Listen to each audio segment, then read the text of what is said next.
அனைவருக்கும் வணக்கம். நான் உங்கள் ஸ்ரீ சுபம் விஜயகுமார்.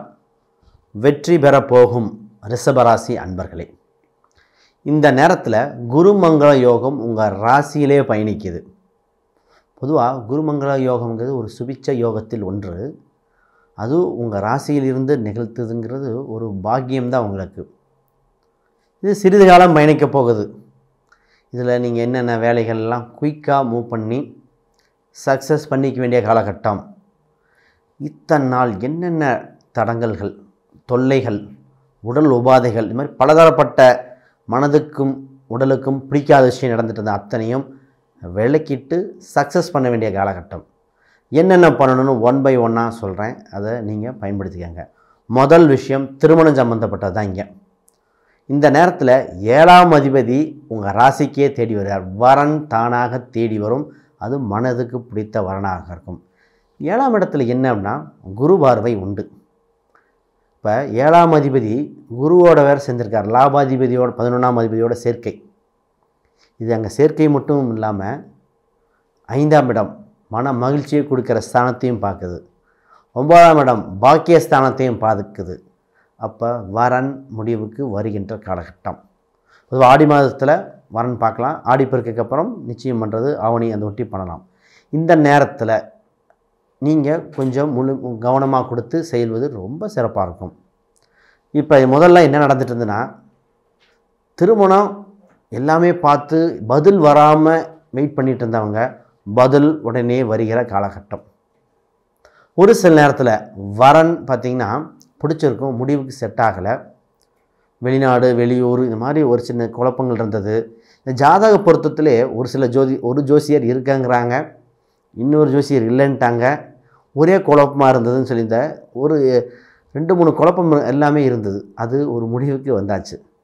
தீர்க்கமாக உங்களுக்கு திருமண வரன் உண்டு. ஒரு சிலருக்கு ஆரம்பத்தில் சிறு மனமுறிவு ஏற்பட்டு அடுத்த திருமணம் உண்டா இல்லையா அப்படின்னு இருந்தாங்க. அவங்களுக்கும் யோகம் உண்டு.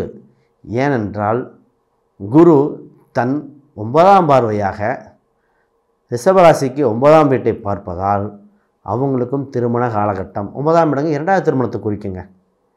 இப்போ 2வது திருமணத்துக்கும் காலகட்டம் வந்து கொண்டிருக்கிறது. இந்த நேரத்தில் வேண்டான்னு தவிர்க்க வேண்டான்னு சொல்லுவோம். இதே வாய்ப்பு திருப்பி அமைகிறதுக்கு ஒரு சில மாதங்களாகும். இந்த வருடத்தை தவற விட்டால் ஒரு சில வருடங்களாயிரும். அப்போ இது சரியான காலகட்டம். யாருக்காவது இந்த செவ்வாய் தோஷம், ராகுக்கிய தோஷங்கள் இதாக இருந்தால் அது சார்ந்த பரிகாரங்கள் செஞ்சுட்டு குயிக்காக நீங்கள் பாருங்கள். முதல் முக்கியமான விஷயமே திருமண வயதுடையவங்களுக்கு திருமண விஷயந்தான். 2வது கூட்டு சம்பந்தப்பட்ட விஷயத்தான் பேசணும். தொழில் ரீதியாக இருக்கலாம், இந்த கூட்டு வேறு ஒரு கல்வி ரீதியாக இருக்கலாம், ஒரு கூட்டு சேர்ந்து படிக்கிறது. இதில் சுபிச்சம் உண்டு. இதில் தொழில் ரீதியாக கொஞ்சம் எக்ஸ்பிளைன் பார்ப்போம். உங்கள் 10ஆம் அதிபதி 10லே பயணிக்கிறார். அவர் 9-10 தர்ம கர்மாதிபதி யோகம் ஆல்ரெடி ரிஷபராசிக்கு உண்டு. அப்போ தர்ம கர்மாதிபதி உங்களுக்கு இந்த நேரத்தில் தான் பிற்காலத்தில் கோயில் கட்டணும், ஒரு ஆன்மீக சம்மந்தப்பட்ட விஷயங்கள் பண்ணணும், தொழில் ரீதியாக ஒரு பாப்புலரான பிராண்டிங் உருவாக்கணும் அப்படிங்கிற எண்ணம், அந்த தொழில் ஒரு பிஸ்னஸ் சம்மந்தப்பட்ட இன்ட்ரெஸ்ட் வரும். இப்போ நீங்கள் முயற்சி செய்யும் பொழுது வாய்ப்புகள் தானாக தேடி வரும். அதுக்கு இன்வெஸ்ட்மெண்ட் கவர்மெண்ட் ரீதியாக இருக்கலாம், ஒரு சில சப்சிடியாக இருக்கலாம். இந்த நேரத்தில் 7ஆம் அதிபதி கூட்டு வேறு இருக்கு இல்லையா, தானாக நண்பர்கள் வந்து இன்வெஸ்ட்மெண்ட் பண்ணி உங்கள் சுமையை குறைக்க போகிறார். இந்த தொழிலுக்கே பார்த்திங்கன்னா வேலையாட்கள் நிறைய நேரம் செட் ஆகாமல் இருந்ததெல்லாம் இப்போ செட் ஆகி ஒரு பாப்புலர் ஆகும் சொல்லுவோம். பப்ளிசிட்டி, ஏன்னா 3ஆம் இடத்தில் சூரியன் பயணித்துட்டு இருக்கார். உங்களை பற்றி சூரியனை வெளிச்சம், உங்கள் தொழிலை பற்றி வெளிச்சம் கிடைக்க போகுது. இது மக்கள் நிறைய பேருக்கு சென்றடையக்கூடிய காலகட்டம். இந்த நேரத்தில் ஆஃபர் போடுங்கம்போம். 10ல் சனி இருக்கும் பொழுது ஆஃபர் சம்மந்தம், ஆடி மாத ஆஃபர் இந்த மாதிரி ஏதோ ஒன்று கொடுக்கும் பொழுது உங்களுக்கு தொழில் ஒரு அடுத்த நிலைக்கு படிநிலைக்கு போக போகிறீங்க. சரி, இந்த நேரத்தில் வேலைக்கு போகிறவங்களுக்கு எப்படி இருக்கும்? அது குறிப்பாக ஒரு சில வேலைகள் இருக்குது, அதையும் சொல்லிடுறேன். அரசு வேலை, கணினி கம்ப்யூட்டர் சம்மந்தப்பட்ட அதில் வெளிநாட்டில் இருக்கிறவங்களுக்கு, நிறைய வெளிநாட்டில் இருக்கிறவங்களுக்கு என்ன மாதிரி யோகம் வந்திருக்குன்னா மிகுந்த வளர்ச்சி. ஏன்னா 6ஆம் அதிபதி அந்த பாவத் பாவாப்படி அதற்கு 11ஆம் இடத்தில் இருக்கார், அதாவது 4ஆம் இடத்தில் இருக்கார். 4ங்கிறது சொத்து சேர்க்கை, பதவி யோகம், உறுதித்தன்மை. ஒரு பொருள் நிலையாக இருக்குதுன்னா அது 4ஆம் பாவங்க. மாறிக்கிட்டே இருந்தால் அது 3ஆம் பாவம். 4ஆம் இடத்துல இருக்கும்போது உறுதியாக இருக்குது. கூட 2ஆம் அதிபதி பணம், செல்வத்தை, குடும்ப சூழ்நிலையை குறிக்கிற கிரகம் இதுதான். இப்போ நிறைய பேர் கேட்பாங்க, சார் நாங்கள் வெளிநாட்டில் இருக்கோம், எங்கள் குடும்ப உறவினர்களை கூப்பிட்டுட்டு போகலாமா, இல்லை அவங்க எப்போ கூப்பிட்டுட்டு போகிற காலகட்டம்னு நிறைய பேர் கேட்பீங்க. உங்களுக்கு அந்த யோகம் உண்டு.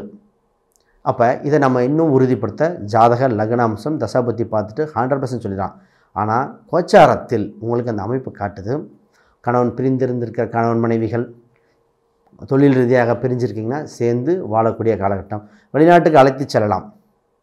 ஒரு சிலர்லாம் பார்த்திங்கன்னா, சார் தொழில் ரீதியாக பிரிஞ்சிருந்தோம், 6ஆம் இடம் தான் பிரிவு வேறு, சின்ன சின்ன வம்பு வழக்குகள் சண்டை சச்சரவுகள் பிரிஞ்சும் இருந்தோம். அவங்களுக்கு ஒரு நல்ல வாய்ப்பாக மீண்டும் சேர்ந்து புரிந்து அந்யுன்யமாக வாழ்க்கை வாழ உண்டு. ஒரு சிலர் இந்தியாவிலேயே கம்ப்யூட்டர் துறையில் இருக்காங்க, பயணம் சம்மந்தப்பட்டது, ரியல் எஸ்டேட், அப்புறம் இன்டீரியர் டெக்கரேஷன் சம்மந்தப்பட்ட துறையில் இருக்குங்க. எப்படி இருக்கும் இந்த துறையில் இருக்கிறவங்களுக்கெல்லாம் ஒரு ஸ்டெப் மேலே வளர்ச்சின்னு சொல்லுவோம். இத்தனை நாளாக இருந்தது, கண்ணுக்கு தெரிந்தது, ஆப்பர்ச்சுனிட்டி தெரிந்தது, ஒரு முடிவுக்கு வராமல் இழுத்துக்கிட்டே இருந்தது. இப்போ என்ன நடக்க போகுதுன்னா அதுக்குண்டான வாய்ப்புகள் தானாக தேடி வரும். ஏன்னா குரு மங்கள யோகம் அதை நிகழ்த்த போகிறார். இது இன்னும் 1.5 மாதம் தான் இருக்க போகுது.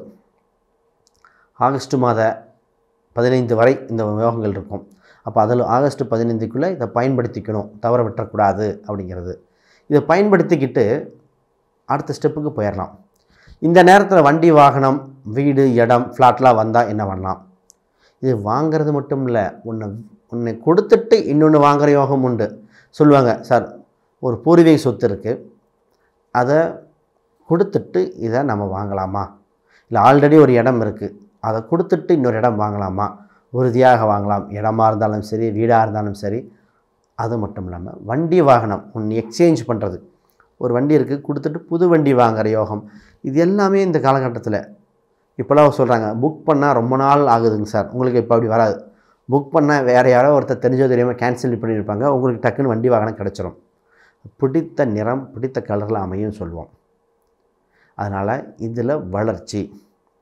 சார் இதில் 5ஆம் இடம்ங்கிறது ஸ்போர்ட்ஸ், 5ஆம் இடம் அரசியல், 5ஆம் இடம் அதே பார்த்திங்கன்னா இன்வெஸ்ட்மெண்ட், அதாவது ஷேர் மார்க்கெட். இந்த மாதிரி இதில் என்ன பண்ணலாம் அப்படின்னா, பொதுவாக ஷேர் மார்க்கெட் சம்மந்தப்பட்டது கவனமாக பண்ணுங்கள். அதில் இந்த ஃபாரெக்ஸ் ட்ரேடிங்காக இருக்கலாம். இது முக்கியமாக பார்த்திங்கன்னா இன்ட்ரா டே ட்ரேடிங் அவ்வளோ சுமிச்சமாக இல்லை. அதாவது அன்றைக்கே வாங்கி அன்றைக்கே விற்கிறது அவ்வளோ அம்சம் இல்லை. லாங் டேர்ம் ட்ரேடிங் அது அப்போது வேணால் செட் ஆகும். ஏன்னா 5ஆம் அதிபதி நாளில் பயணிக்கும் பொழுது சிறு விரயம் ஏற்படும். அதனால் கொஞ்சம் தவிர்க்கலாம். வேணும்னா லாங் டேர்மாக ஒரு 7-8 மாதம் இல்லை 1 வருடம் காலம் விற்கும் போது பண்ணலாம். இந்த நேரத்தில் எதில் இன்வெஸ்ட் பண்ணலாம்? பணம்ங்கிறத வச்சு நகையில் இன்வெஸ்ட் பண்ணலாம், ஃபிக்ஸ்டு டெபாசிட்டில் போடலாம். அதுவே போதும். ஷேர் மார்க்கெட்டில் போடுற யோகம் உங்களுக்கு கிடையாது. இப்போ பொதுவாக நிறைய பேர் கேட்குறீங்க, சரி உங்கள் தொழில் சம்மந்தப்பட்டதை 10 கர்மகாரகன் பற்றி நம்ம பார்த்தோம். இதில் ஒரு பாயிண்ட் என்ன அப்படின்னா, சார் ஒருத்தங்க ஆல்ரெடி தொழில் நடத்திட்டுருக்காங்க, அவங்க தொழில் முடியல, நீங்கள் எடுத்துக்கிங்களான்னு கேட்குறாங்க. அதாவது மற்றவரோட விரயம் நீங்கள் எடுத்து நடத்துகிறீங்களான்னு ஒரு சிலருக்கு ஆப்பர்ச்சுனிட்டி வரப்போகுது. நான் உறுதியாக எடுத்து நடத்தலாம், அந்த அம்சம் உண்டு, அதில் வெற்றியும் காண்பீங்க அப்படின்னு சொல்லலாம். இப்போ உங்கள் 3ஆம் இடம் பற்றி கொஞ்சம் பேசணும். 3 ஆல்ரெடி உங்கள் ராசியிலே பயணிச்சிட்ருக்கு. அது குருமங்கள யோகம் இருக்குது. இப்போ சின்ன சின்ன பக்கத்தில் இருக்கிற நாடுகள், அந்த நாட்டில் பயணிக்க, அதாவது குவைத்து, யூஏயில் இருக்கிறவங்க, சிங்கப்பூர், மலேசியா இந்த மாதிரி இருக்காங்க இல்லையா, இவங்க என்ன இந்தியாவுக்கு வந்து போகக்கூடிய யோகம் உண்டு. திருப்பி நம்ம இந்தியாவாக இருக்கலாம், இல்லை அவங்க பூர்வீக ஊருக்கு சென்று வருகிற யோகம் உண்டு. இப்போ 4ஆம் இடத்துல சுப கிரகங்களான புதன், சுக்கிரன், இந்த 2 கிரகம் பயணிக்கும் போது என்ன சொல்லுவோம்னா, வீட்டில் இருக்க இன்டீரியர் சம்மந்தப்பட்ட ப்ராசஸ் வாங்கிறது, அலங்காரப்படுத்துறது, வீட்டில் ஆர்ச் சம்மந்தப்பட்டது வாங்கிறது, துணி வகைகள் வாங்கிறது, இதெல்லாம் நடக்க போகுது. சின்ன ஒரு விரைய செலவுன்னு சொல்லக்கூடாது, சுப விரைவுன்னு எடுத்துக்கணும். உங்கள் 12ஆம் ஸ்தானம் அதிபதி உங்கள் ராசியிலே பயணிக்கிறார், அது 7ஆம் அதிபதி வேறு. இப்போ என்ன சொல்ல போகிறோம் அப்படின்னா, ஒரு சில ஆல்ரெடி இன்வெஸ்ட் பண்ணதில் ப்ராஃபிட் எடுக்க வேண்டிய காலகட்டம், கொடுத்த பணங்கள் இப்போ தான் வாங்கணும், கடன் அடைக்கக்கூடிய காலகட்டம், ஆக மொத்தம் இந்த மாதத்தில் குறிப்பிட வந்து ரொம்ப நல்லாயிருக்கு. ஒரு சில எண்கள் இந்த பயன்படுத்திக்கங்க, உங்களுக்கு இன்னும் வளர்ச்சியாக இருக்கும், பயனுள்ளதாக இருக்கும். அதில் குறிப்பாக பார்த்திங்கன்னா 3, 9, அதில் 1ஆம் நம்பர், இதில் இன்னொன்று 5ஆம் நம்பர், இதெல்லாம் ரொம்ப வளர்ச்சியை கொடுக்கும். இந்த கிழமையில் பார்க்கும்போது வியாழன், செவ்வாய், ஞாயிறு மற்றும் புதன் இந்த கிழமையும் யோகமாக இருக்கும். ஒரு சில பரிகாரங்கள் பண்ணிக்கிட்டால் ரொம்ப யூஸ்ஃபுல்லாக இருக்கும். அது என்ன பரிகாரம் அப்படின்னா, லக்ஷ்மி குபேர மந்திரம். இதை கேட்டுட்டு வந்தாலே போதும். லக்ஷ்மி குபேர மந்திரம்னு யூடியூப்பில் இருக்கும், இல்லை ஒரு புத்தகத்தில் இருந்தால் கூட படிச்சுட்டு வாங்க. உங்கள் பொருளாதார விருத்தி மட்டும் இல்லை, மனசு, உடல் ஆரோக்கியம் அனைத்துக்கும் பயனுள்ளதாக இருக்கும். ஏன்னா ஒரு 6ஆம் அதிபதி வேறு. உங்களுக்கு எவ்வளோ பெரிய தொந்தரவு, இது அனைத்து நிவாரண இது மாதிரி இந்த காலகட்டத்தில் வருது. இது மட்டும் இல்லாமல் யாருக்காவது ஜாதகம், பிரசன்னம், வாஸ்து, நியூமராலஜி ஏதாவது பார்க்கணுன்னா கீழே இருக்க எண்களுக்கு தொடர்பு கொள்ளுங்கள். உங்களுக்கு தகுந்த விளக்கங்கள் கொடுக்கப்படும். இதை தவிர கீழே ஏதாவது டவுட் இருந்தால் கீழே கமெண்ட் பண்ணுங்கள். அனைவருக்கும் வணக்கம், மிக்க நன்றி, வாழ்த்துக்கள்.